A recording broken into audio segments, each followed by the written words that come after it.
नमस्कार प्यारे बच्चों, जय हिंद। मैं परिहार सर आप सभी का मेरे इस YouTube चैनल में स्वागत है। प्यारे बच्चों, आज के इस वीडियो में हम कक्षा तीसरी की हिंदी की पुस्तक का पाठ 13 सीखने जा रहे हैं और इस पाठ का नाम है ईमानदार बालक। आप सभी को कक्षा तीसरी की हिंदी की पुस्तक ओपन करना है और पाठ आपको 13 निकाल लेना है। वीडियो को आप शुरू से लेके अंत तक जरूर देखें, क्योंकि इस वीडियो के माध्यम से आप इस पाठ के बारे में बहुत कुछ सीखने वाले हैं। तो बिना देर किए हम वीडियो की शुरुआत करते हैं और इस पाठ को हम पढ़ना प्रारंभ करते हैं। और बीच में जो भी अभ्यास के प्रश्न आएंगे उनको भी हम इसी वीडियो में हम कंप्लीट करने वाले हैं। तो जैसा कि आप स्क्रीन पर देख रहे हैं, ये पाठ 13 है और इस पाठ का नाम है ईमानदार बालक। तो इस पाठ में हम क्या क्या सीखेंगे? एकांकी विधा से परिचय, मतलब ये जो पाठ है वो एकांकी है। तो एकांकी विधा क्या होती है इसका हम परिचय जानेंगे इस पाठ के माध्यम से। ईमानदारी की भावना का विकास होगा। विशेषण एवं काल का परिचय होगा, काल कितने प्रकार के होते हैं। नए शब्द बनाना हम सीखेंगे, साथ ही आगत शब्द और शब्दों का वाक्यों में प्रयोग करना हम सीखेंगे। एकांकी में पात्र होते हैं, तो देखते हैं पात्र कौन कौन है। बसंत, इसमें जो बसंत है वो एक गरीब बालक है और आप यहां पे देख रहे हैं प्रताप जो है वो बसंत का छोटा भाई है। पंडित राजकिशोर जी कौन है? ये एक मजदूर नेता है। और भीखू कौन है? बसंत का चाचा। डॉक्टर वर्मा तथा दो राह चलते व्यक्ति। पहला दृश्य है, आइए समझते हैं इस एकांकी को। एक बड़े नगर का बाजार, मंच पर आने जाने तथा दुकानों पर लेन देन संबंधित शोर और भीड़ का दृश्य है। दृश्य मतलब सीन है। इस बीच एक लड़का नंगे पैर, फटे कपड़े पहने तथा थैले में सामान संभाले भागता हुआ आता है। बसंत कहता है जोर से आवाज लगाते हुए, छन्नी ले लो, बटन ले लो, दिया सलाई ले लो।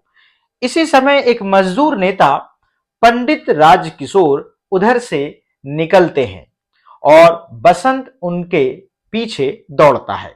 साहब बटन लीजिए, देसी बटन। साहब दिया सलाई लीजिए। इस प्रकार से आप देख रहे हैं मजदूर, नेता और बसंत के बीच में बातचीत होती है। चलिएगा आगे चलते हैं।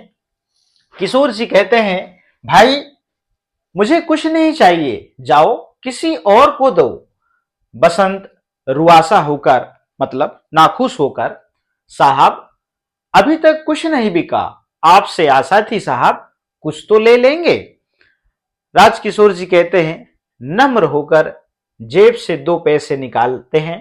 लो ये 2 पैसे लो और जाओ। आगे पढ़ते हैं, चलिएगा। बसंत कहता है, नहीं साहब यह तो भीख है, मैं ऐसे नहीं लूंगा, आप छन्नी ले लो। राजकिशोर पर इस बात का बड़ा असर होता है, लेकिन जब अपनी जेब टटोलते हैं तो उन्हें और पैसे नहीं मिलते। राजकिशोर जी कहते हैं, भाई मेरे पास पैसे नहीं हैं, होते तो ले लेता। नोट है? तो बसंत कहता है उदास होकर, नोट है? कुछ सोचकर, तो आप नोट मुझे दीजिए, मैं अभी बाजार से भुनाकर लाता हूं। मतलब बड़ी नोट के बदले में मैं छोटी नोट उतनी ही कीमत के लाता हूं। राजकिशोर जी कहते हैं, भाई तुम तो अच्छा लो, भुना लाओ, जल्दी आना। बसंत प्रसन्न होकर, खुश होकर, अभी आया साहब, आप यहीं ठहरे, अभी पलक मारते ही आया। बोलता है बस 1 मिनट में आया, हम बोलचाल की भाषा में कहते, या पलक मारते ही आया मतलब सिंटो मिनटों में आया। बसंत नोट संभाले भागकर बाजार जाता है। राजकिशोर वहीं खड़े रहते हैं। तभी एक परिचित मनुष्य वहां आता है। उन्हें, मनुष्य मतलब आदमी, उन्हें वहां खड़ा देखकर रुक जाता है। कृष्ण कुमार कहता है, पंडित जी कहिए यहां कैसे खड़े हैं? राजकिशोर जी हंसकर कहते हैं, भाई क्या बताऊं, एक बालक है, एक छन्नी दे गया है, खुले पैसे थे नहीं, नोट भुनाने गया है। अच्छा चलो कोई बात नहीं, समझेंगे, 1 रुपया देकर यह भी एक पाठ पढ़ा। इस प्रकार से यहाँ पे राजकिशोर जी कहते हैं। अब कृष्ण कुमार क्या कहता है, और भी तेजी से हंसता है, पाठ सुंदर है, दोनों अलग अलग रास्तों पर बढ़ जाते हैं, पर्दा गिरता है। ठीक है ना। अब चलते हैं आगे। दूसरा दृश्य, नगर का एक भाग जहां मध्यम वर्ग के लोग रहते हैं। एक और किशनगंज का बोर्ड लगा है। संध्या हो जाती है। एक दुबला पतला लड़का जल्दी जल्दी आता है, नंगे पैर, फटे कपड़े। वह बसंत का छोटा भाई है। नाम है प्रताप। आते जाते व्यक्तियों से कुछ पूछ रहा है। उसके मुख पर बेचैनी है। प्रताप कहता है, किशनगंज यही है? एक व्यक्ति कहता है, हाँ। प्रताप कहते हैं, क्या यहां राजकिशोर जी रहते हैं? तो दूसरा व्यक्ति कहता है, हाँ, उधर देखो, वह नीला पर्दा है ना, उधर आवाज दो, वे ऊपर रहते हैं। प्रताप उस मकान के पास जाकर आवाज लगाता है। प्रताप कहता है, पंडित राजकिशोर जी? राजकिशोर जी कहते हैं ऊपर से झांककर, कौन? प्रताप कहता है, जी मुझे मेरे भाई ने भेजा है। राजकिशोर जी कहते हैं, तुम्हारी भाई ने? ठहरो, मैं आता हूं। बाहर आकर, क्या बात है बच्चे? प्रताप जी कहते हैं, आज दोपहर को मेरे भाई ने आपको एक छन्नी बेची थी। तो यहाँ पे जो प्रताप है ना, वो बसंत का भाई है। राजकिशोर जी कहते हैं, हाँ हाँ, आज मैंने एक लड़के से एक छन्नी ली थी और उसे 1 रुपए का नोट दिया था। प्रताप कहता है, वह नोट भुनाने गया था, मगर जब भुनाकर लौट रहा था तो मोटर से उसकी टक्कर हो गई। राजकिशोर जी कहते हैं अचरज से, क्या कहा? मोटर से टक्कर? इस प्रकार से चलेगा। अब यहां पे प्रताप कहता है दुखी होकर, उसके पैसे बिखर गए, सामान न जाने कहां गया, उसके दोनों पैरों में चोट आई है। राजकिशोर जी कहते हैं, क्या कहा? पैरों में चोट? अब देखिएगा प्रताप क्या कहता है रुआसा होकर, हाँ, इसलिए वह आपके पास ना आ सका, वह बेहोश हो गया था। जब उसे होश आया तो उसने मुझे आपके पैसे लौटाने को कहा। प्रताप राजकिशोर के हाथ पर पैसे रख देता है। राजकिशोर, सहसा तुम्हारा भाई कहाँ है अभी? तो प्रताप कहता है, घर पर।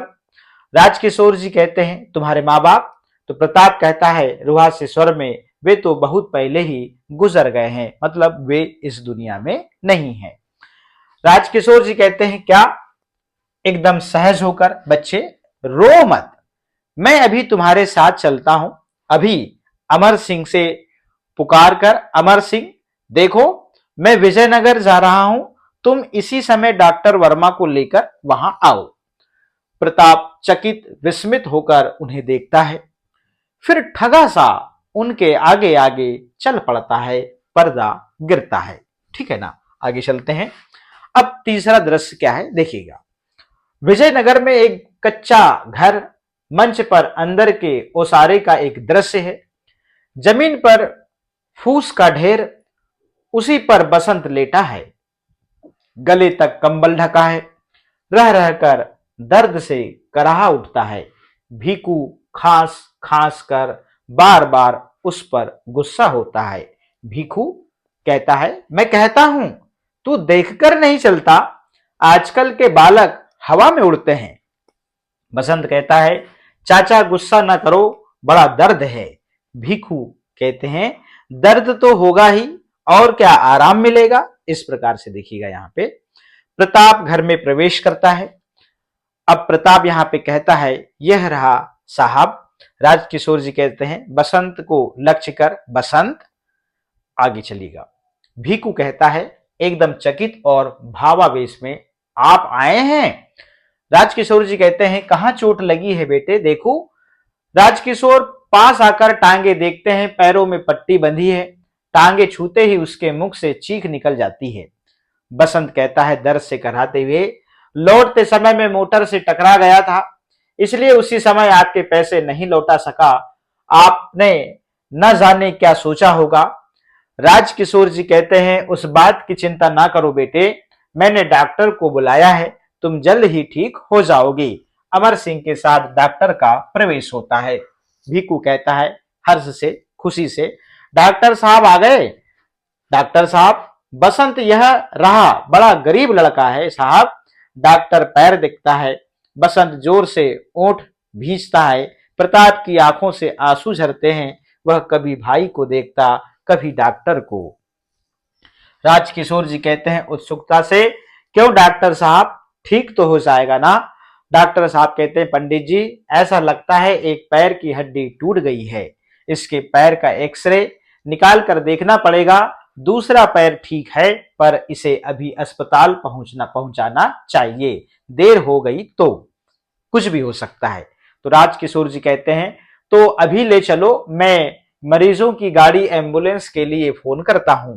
तो डॉक्टर साहब कहते हैं हाँ हाँ कीजिए, मैं तब तक इंजेक्शन लगाता हूं।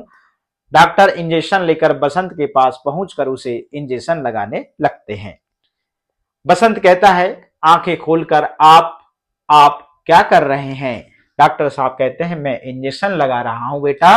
बसंत कहता है यह तो बहुत महंगा होगा, मैं तो बहुत गरीब हूं। तो राजकिशोर जी कहते हैं बीच में ही मुस्कुराते हुए, तुम गरीब हो बेटे, पर तुम्हारे पास तो वह धन है जिसके लिए दुनिया तड़पती है। तुम्हारी ईमानदारी तुम्हारा सबसे बड़ा धन है। मुड़कर डॉक्टर साहब, जब तक मैं ना आऊं आप कृपया यहां रहें और देखिए, पैसे की चिंता ना करें। भीखू कहता है हुजूर, आप ठीक कह रहे हैं, लड़का खरा सोना है। माँ बाप मर गए हैं, 1.5 साल से मेरे पास है हुजूर। दिन भर बाजार में मेहनत कर कमाता है, बड़ा ही ईमानदार है। भीखू बोलता बोलता राजकिशोर के पीछे पीछे जाता है। प्रताप भाई का सिर थामता है और पर्दा गिरता है।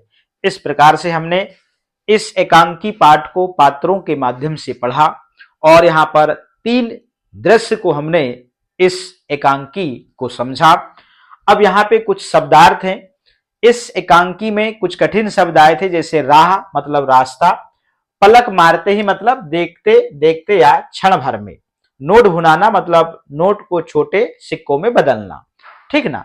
नम्र या फिर मध्यम वर्ग का मतलब यहाँ पर न गरीब न अमीर अर्थात सामान्य। अब यहाँ पर आर्थिक स्थिति वाला, चक्कर में आना मतलब जाल में फंसना। इस प्रकार से हमने यहाँ पर कठिन शब्द जो इस पाठ में आए थे उनको समझ लिया है। अब इसके बाद में बोध प्रश्न है।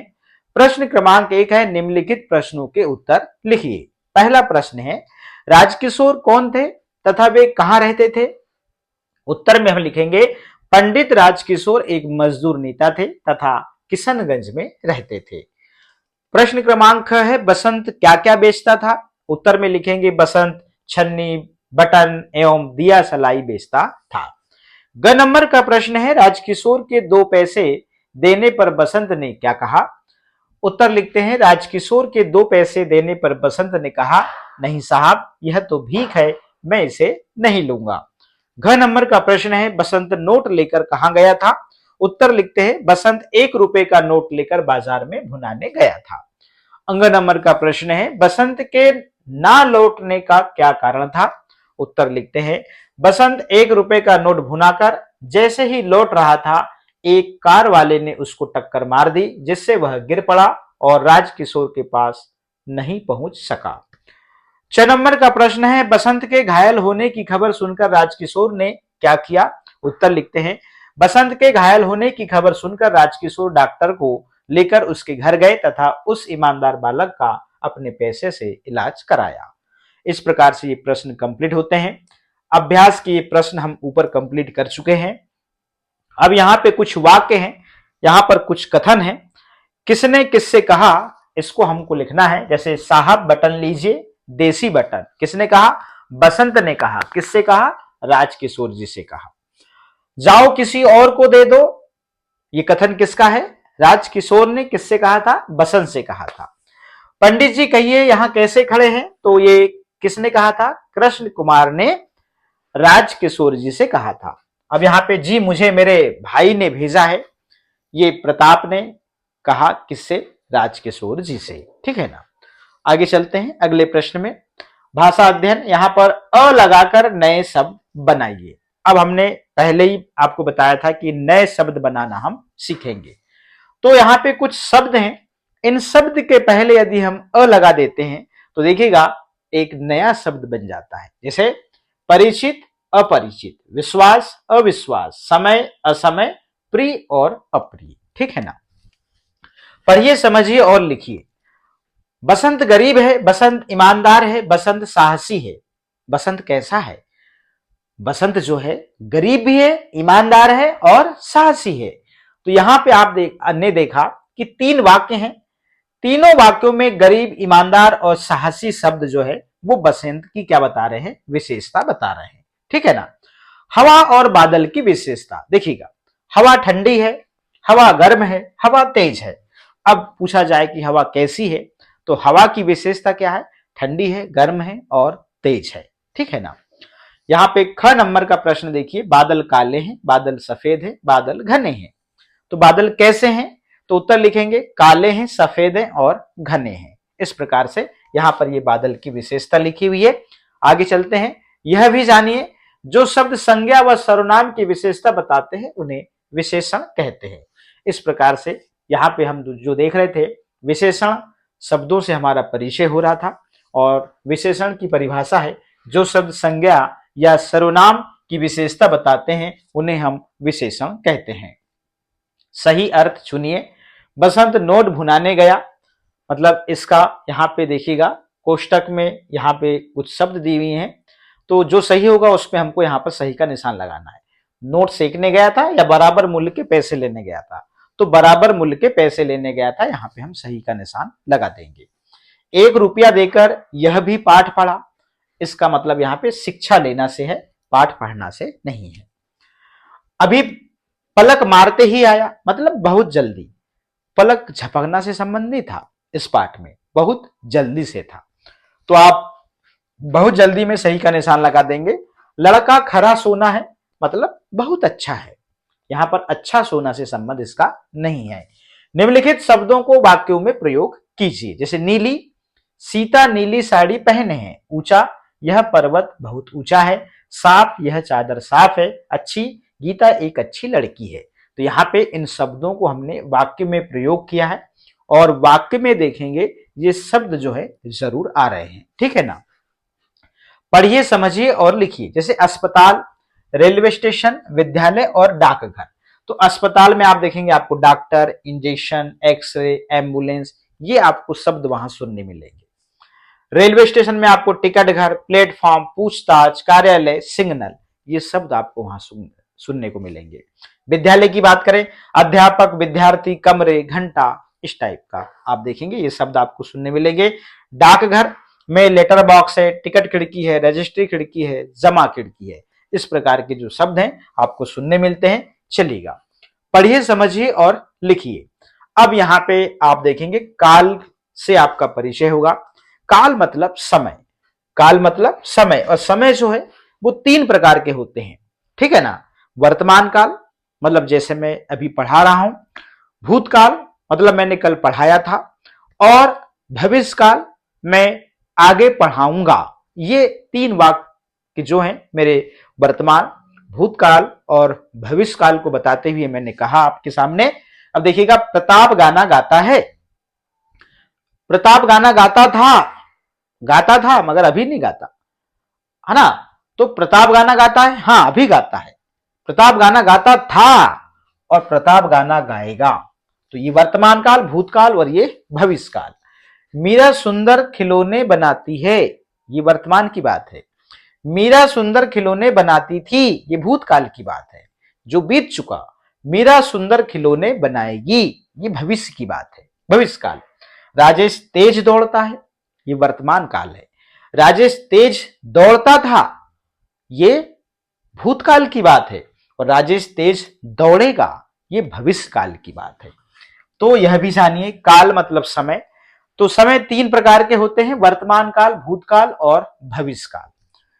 योग्यता विस्तार के लिए प्रश्न है। लिखा है, मनुष्य झूठ बोलकर जीवन की महत्वपूर्ण संपदा को खो देता है। जो व्यक्ति झूठ बोलते हैं उनका कोई अस्तित्व नहीं रहता, ना उन पे कोई विश्वास करता। इसलिए हम बार बार कहते हैं कि एक आप सच बोल दीजिए। यदि आप एक झूठ बोलते हैं तो उस एक झूठ को साबित करने के लिए आपको 100 झूठ बोलना पड़ेगा। तो ज्यादा अच्छा है कि आप 100 झूठ बोलें एक झूठ को साबित करने के लिए, उससे बेटर है कि आप एक बार सच बोल दें। इस प्रकार से यहां पे आप देखेंगे, यह कहानी पढ़िए और कक्षा में सुनाइए। सच्चा बालक, एक कहानी दी हुई है। एक दिन गुरुजी कक्षा के बच्चों को गणित का एक प्रश्न घर से हल करके लाने को कहा। अगले दिन जब बच्चे शाला में पहुंचे तो सबने अपना अपना गणित का हल किया हुआ प्रश्न गुरुजी को दिखाया, परंतु किसी का भी हल ठीक नहीं निकला। जब सब बच्चे अपनी अपनी कॉपी दिखा चुके, तब गोपाल ने अपनी कॉपी दिखाई। प्रश्न का उत्तर ठीक था। गुरुजी प्रसन्न हो गए और गोपाल की प्रशंसा करने लगे। अपनी प्रशंसा सुनकर वह बालक फूट फूट कर रोने लगा। वह सिसकियां भरते हुए कहने लगा, गुरुजी, आप मेरी प्रशंसा कर रहे हैं, किंतु यह प्रश्न मैंने अपने आप हल नहीं किया। यह तो एक मित्र ने मुझे हल करके दिया है। मुझे अपनी झूठी प्रशंसा सुनकर दुख हो रहा है। गुरुजी ने गोपाल की सच्चाई की प्रशंसा करते हुए कहा, बेटा, एक दिन तुम अवश्य अपना और अपने देश का नाम उज्जवल करोगे। बड़ा होकर वह बालक गोपाल कृष्ण गोखले के नाम से प्रसिद्ध हुआ और देश को स्वतंत्र कराने में गोखले जी का बहुत बड़ा योगदान रहा। इस प्रकार से ये कहानी भी जो है हमें बहुत अच्छी सीख देती है कि हमें हमारे मुख पे जो हमारे हितैषी नहीं होते, वे हमारी झूठी प्रशंसा करते हैं, और जब हमको आभास हो जाए कि हमारी झूठी प्रशंसा हो रही है और उस समय यदि हम सामने वाले को बता देते हैं, तो निश्चित रूप से हम सामने वाले का दिल जीत लेते हैं। मगर आज की दुनिया में तो झूठी प्रशंसा सुनने वाले आपको 90% लोग मिल जाएंगे। इसलिए आपको कैसा बनना है वो आपके हाथ में है, आपको कैसे जीना है वो आपके हाथ में है। समाज सब लोगों से भरा पड़ा है। तो प्यारे बच्चों, आज के इस वीडियो में हमने इस पाठ को पढ़ा, इस पाठ को समझा। एकांकी ये एक पाठ था। इस एकांकी पाठ में पात्रों के माध्यम से हमने 3 दृश्य को पढ़ा और इसके अभ्यास में जो प्रश्न थे उनको भी हमने कंप्लीट किया। तो आज के इस वीडियो में इतना ही। फिर मिलेंगे हम नए वीडियो में नए पाठ के साथ में। आप सभी का बहुत बहुत धन्यवाद।